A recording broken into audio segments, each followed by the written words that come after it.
Batang Quiapo, posibleng mapanood sa GMA Network? Patuloy na umiinit ang talakayan sa industriya ng telebisyon matapos kumalat ang usap-usapang posibleng lumipat ang FPJs. Batang Quiapo sa GMA Network. Bagamat walang opisyal na pahayag mula sa ABS-CBN o GMA, naging maugong ang espekulasyon dahil sa pagbabago sa block time, partnership ng ABS-CBN sa TV5, na nakaapekto sa ilang kapamilya shows at artista. Ayon sa ilang observers, hindi imposibleng mangyari ang paglipat dahil patuloy na ang pagpapalawak ng content, partnership sa pagitan ng malalaking network. Matatandaang nakipag-collaborate na rin dati ang GMA sa ABS-CBN para sa airing ng It's Showtime sa GTV.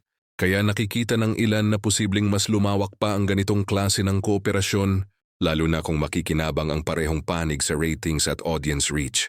Kung sakaling matuloy, magiging malaking hakbang ito para sa Batang Quiapo, na isa sa pinakasikat at mataas ang viewership online.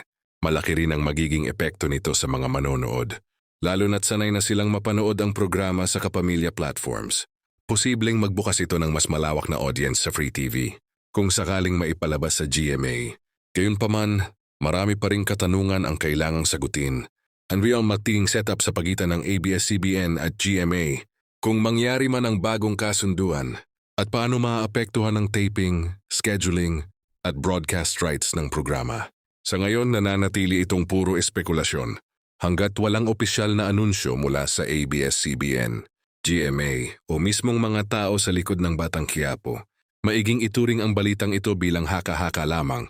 Gayunpaman, patuloy itong sinusubaybayan ng publiko dahil maaaring maging isa ito sa pinakamalaking network moves sa Philippine TV kung sakaling magkatotoo.